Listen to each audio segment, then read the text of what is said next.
Hey guys! There's been a buzz recently about Toyota bringing the Land Cruiser back as soon as 2024. We've spent the last week rounding up all the information we could find, and it might be different from what you think.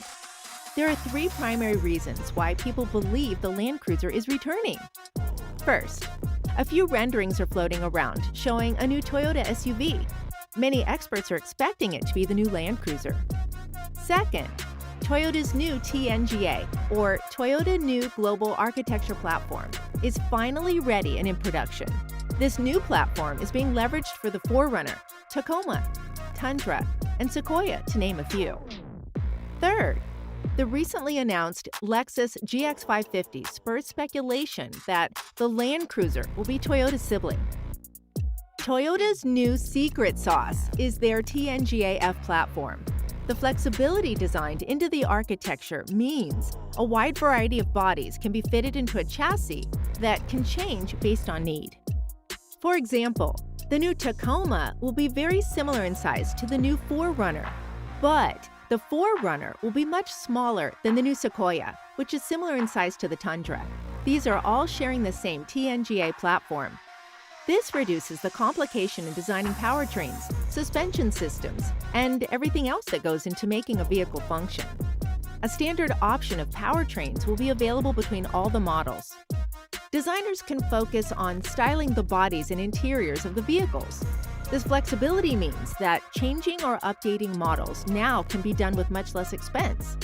The rolling chassis doesn't change, but by changing fenders and lights, a whole new look can be given to the vehicle, and the underlying heart and soul remain the same.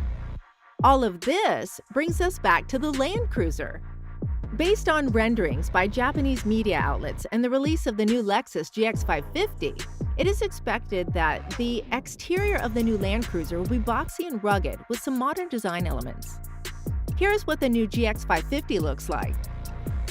Why is the GX550 being compared to the Land Cruiser when the last Land Cruiser sold in the States was comparable to the larger LX570? This is where it gets interesting.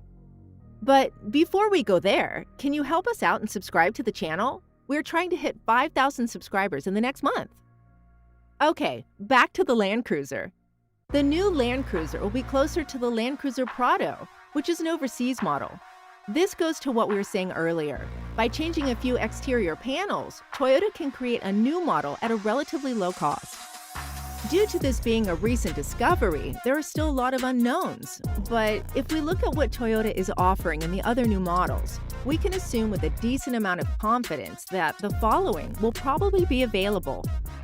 The interior will feature a large center touchscreen infotainment system, and heated and cooled seats will be optional. We anticipate that Toyota's suite of safety features will be included in the Land Cruiser. The Land Cruiser may also have the 4Runner's kinetic dynamic suspension system available, with the ability to select terrain and crawl settings due to the Land Cruiser's heritage. The base model will likely be equipped with a 2.4-liter turbocharged 4-cylinder engine, and higher trim levels may see the 3.4-liter twin-turbo V6 featured in the GX550. Another likely feature will be a hybrid model based on the new CEO of Toyota, Koji Sato's press conference, in which he discussed pursuing electrification in a practical manner. At the end of the day, we are anticipating the 2024 or 2025 Toyota SUV lineup to look like this. From smallest to biggest, the RAV4, 4Runner, Highlander, Land Cruiser, and finally the Sequoia. The 4Runner, Highlander, and Land Cruiser will be very close in size, and we wonder if that is really too many products fighting for the same customers. While the Highlander is not an off-road focused SUV, the 4Runner and the Land Cruiser have traditionally been. We wonder if reintroducing the Land Cruiser is wise, but we imagine extensive market research has been done. The speculation of bringing back the Land Cruiser is a marketing strategy to see how enthusiastic the market is about another Toyota truck. We hope these aren't just rumors and are eager to see what the future holds.